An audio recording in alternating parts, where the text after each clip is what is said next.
We're here with Kristofer Dommin, and it's right before the Orlando show at the Social, and you guys are halfway through the tour. So, have you had any memorable moments on this tour so far? Probably the memorable moments would be just meeting with fans. I mean, that's to me is always memorable every night because everybody's got a different story, and just meeting people from all over the country. I met this girl who had been a fan for a long time. She brought me like all kinds of like drawings that she did, and that kind of stuff I think means the most to me. Oh, that's great. Yeah. Well, now, do you guys? I know that the album has been pushed back, Yeah. quite a few times. Do you have a solid release date at this point for the album? February 2nd for the U.S. and February 1st for Europe and wherever else it's going to be released. Great. No, that's Should awesome. should be set in stone this time. So. No, that's great. That's great. And then, because I know the album, I think you said it was completed actually around December of '08. Right. So, have you been working on any new material since? Have you been looking forward for as far as the next album, or is it still too soon? Actually, I have material written for several albums, and I'm always writing all the time. Oh, wow. So, I almost can't wait to do the next one already because even though it hasn't been out yet, I've heard it too many times and played the songs every night for a full year now. So, yeah, I'm kind of ready for album 2 already. That makes sense. That Yeah. definitely does. And how would you describe Dommin's music to someone who hasn't heard it?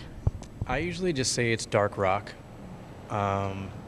because, to me, there's definitely just kind of straight ahead rock and roll elements to the music, but it definitely is darker. Some people would call it gothic, but Gothic ranges over such a large range of different types of styles, and a lot of times people get a misconception when they think you're Gothic, and I'm just like, well, maybe to somebody who isn't Gothic. We've had that problem when we were playing in LA all the time. Oh, yeah. People who kind of just were your average music listeners would be like, oh, you guys are a goth band. But then we'd go to like a place that was more geared towards goth audience, and they'd be like, well, you're not really goth. So we'd always have that problem. So I just say, we're rock music, but we have a dark edge. And that seems to cover it pretty well. No, that's good. That's good. And then I read somewhere that you're influenced by like the vocals of like Frank Sinatra, Dean Yeah. Martin. Who introduced you to that style of music? It was really my grandfather, because I would go, his home was like my second home. And he would just kind of show me all those old records and stuff. And he would be like, oh, here, take this one home, take this one home.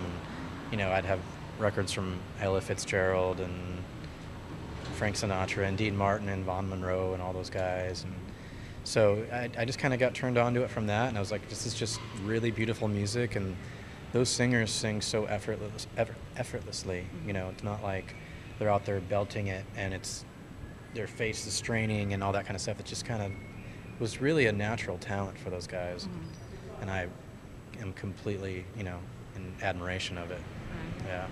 That's good. Well, now, what about Dream Tour? If you could put together your Dream Tour, and like I said, money's no object, who would you invite? I would love to open for Rammstein, simply because I like that band so much. Yeah. So not so much because of the playing. I would just like to be able to watch them every night. Because that's kind of the joy of touring with different bands is, when your set's done, for us, we're opening all the time, probably for a good year before we can actually go out on our own. But just getting to watch the bands every night and become familiar with their songs, and their songs tend to grow on you. And there are a lot of bands that, we've toured with so far that I wasn't necessarily a big fan of before, just because I hadn't really been exposed to their music too much.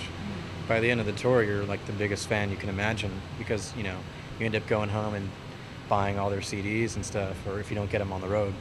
So for me, if I could just kind of chill and watch Rammstein every night, that would be a dream come true.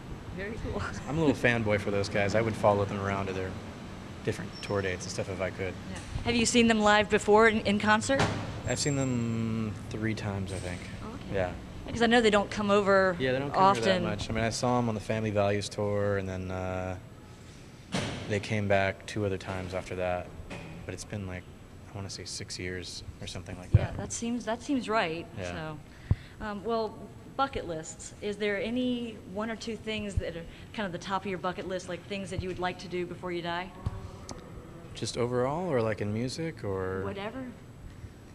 Huh. That's a that's a tough question. I mean, definitely, being in the band and being able to travel is gonna actually help me accomplish a lot of that, because like I've never been overseas yet, to Europe and different countries and stuff. So, we're gonna be going there in February, and I think we're opening for Lacuna Coil over there. Oh, wow. So just being able to do that and see all the history and the different landmarks and stuff, that's gonna be a big thing off my bucket list, I guess you could say. Sure. But I can't think of anything else at the moment. I mean, aside from like personal things like family and Mhm. marriage and all that kind of stuff. Sure. That stuff will happen in its own time, I'm sure. Oh yeah, Yeah. definitely. And then plans after this tour's over. What are the plans?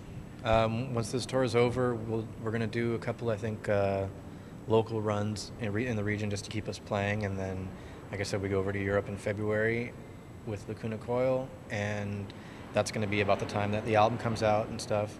And I don't know what's planned for when we come back. I think things are in the works for that. So Because that'll be about the time summer concert, season will really get kicked off too. exactly. So, I'm sure there's going to be a lot happening. I know we're flying back from this tour and to shoot another video for My Heart Your Hands, and I'm sure I'm big in videos, so I would love to make a lot more videos for the songs. Mm-hmm. So there's a lot of stuff happening beneath the surface right now, from website stuff and videos and acoustic versions of songs and all kinds of stuff, that once everything kind of gets launched, it'll come out. Right. Yeah, because it's kind of like you're almost in a holding pattern Right. until, once that comes out, then it's like, okay, you get open the door to more things a lot easier once. Right. There's a lot of stuff happening, just the underworkings of everything right now. Mhm. And like I said, once it's out, hopefully it'll all come up and get exposed. Yeah, Yeah. that sounds good.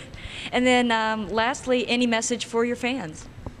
That we look forward to seeing you guys and meeting you on tour, and having you guys come out and sharing your stories with us and getting to know everybody. Great. Well, Yeah. thank you so much for taking the time. I really, Absolutely. really appreciate it. Thank you very Definitely much. good luck with everything, too. Thank you.